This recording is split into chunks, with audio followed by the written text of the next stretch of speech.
ሰላም ጤና ይስጥልን ውድ የረመጥ ቤተሰቦች እንደምን አላችሁ? ይህ ረመጥ ሚዲያ ነው። ሰበር ዜናዎችን ይዘንላችሁ ቀርበናል። አብራችሁን ቆዩ።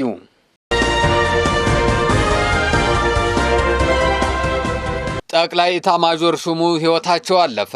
በፓስተር ሄኖክ ግርማ ላይ የሕግ ምርመራ ተጀመረ።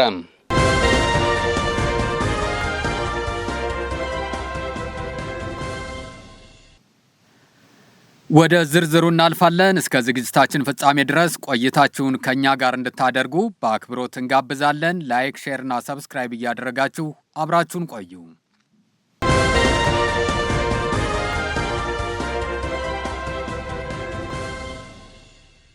ጠቅላይ ኤታማዦር ሹሙ ሕይወታቸው አለፈ። የሊቢያ ጦር ጠቅላይ ኤታማዦር ሹም ሌተናል ጄኔራል መሐመድ አሊ አህመድ አልሃዳድን ጨምሮ 8 ሰዎችን አሳፍሮ ከአንካራ የተነሳ የግል አውሮፕላን በመከስከሱ በአውሮፕላኑ ውስጥ የነበሩ በሙሉ ሕይወታቸው ማለፉን የቱርክና የሊቢያ ባለስልጣናት አስታወቁ።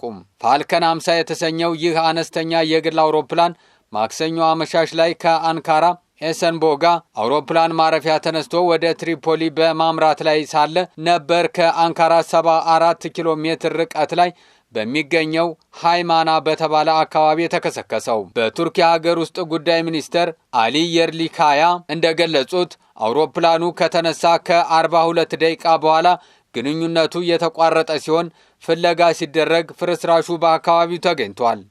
በአደጋው የጦር አዛዡን ጨምሮ 4 ከፍተኛ ወታደራዊ መኮንኖች፣ 1 ረዳትና 3 የአውሮፕላኑ ሰራተኞች ሕይወታቸው አልፏል። የሊቢያ ጠቅላይ ሚኒስትር አብዱልሐሚድ ድቤባ በሰጡት መግለጫ የሊቢያ ጦር ጠቅላይ ኤታማዦር ሹም ሌተናል ጄኔራል መሐመድ አልሃዳድ በመሞታቸው የተሰማኝ ሐዘን ጥልቅ ነው ብለዋል። የአደጋው መንስኤ የቱርክ ከፍተኛ ባለስልጣናት እንደገለጹት አውሮፕላኑ ከተነሳ ከ16 ደቂቃ በኋላ በኤሌክትሪክ ብልሽት ምክንያት ድንገተኛ ማረፍ ለማድረግ ፍቃድ ጠይቆ ነበር።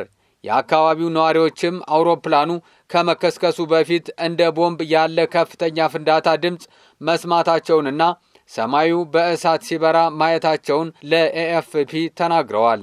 ጄኔራል ሃዳድ ወደ ሀገራቸው ከመመለሳቸው በፊት በቱርክ ቆይታ አድርገው ከሀገሪቱ የመከላከያ ሚኒስትር ያሻር ጉለርና ከቱርክ አቻቸው ጋር መወያየታቸው ተገልጿል። የቱርክ የፍትህ ሚኒስትር ይልማዝ ቱንጅ የአንካራ አቃቢ ሕግ በአደጋው ዙሪያ ምርመራ መጀመሩን ገልጸዋል። ጄኔራል ሃዳድ ከነሐሴ 2012 ዓ.ም ጀምሮ የሊቢያ ጦር ጠቅላይ ኤታማዦር ሹም በመሆን ሲያገለግሉ ቆይተዋል ነው የተባለው። በተባበሩት መንግስታት ድርጅት የሚታወቀውና መቀመጫውን ትሪፖሊ ባደረገው የድባቤ መንግስት ውስጥ ቁልፍ ወታደራዊ ሰው ነበሩ።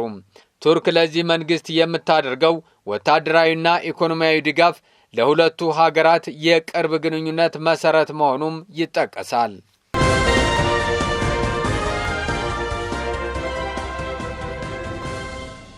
በፓስተር ሄኖክ ግርማ ላይ የሕግ ምርመራ ተጀመረ።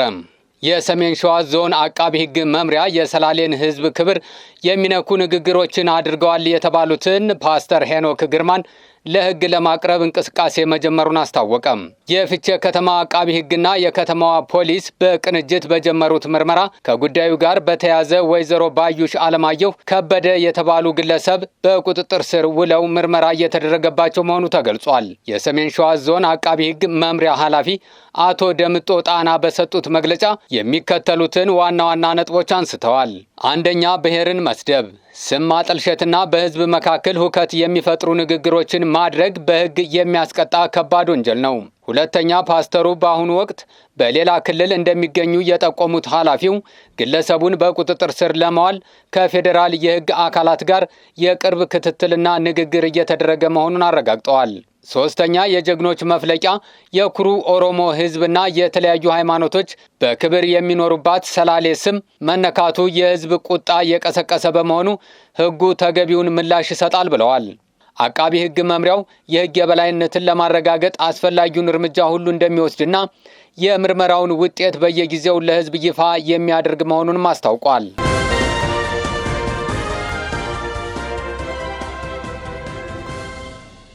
ለሰዓቱ የነበሩን መረጃዎች እነዚህ ነበሩ። ላይክ፣ ሼር እና ሰብስክራይብ እያደረጋችሁ ቤተሰብ እንድትሆኑ በአክብሮት እንጠይቃለን። አብራችሁን ስለቆያችሁ ከልብ እናመሰግናለን። ጤና ይስጥልን።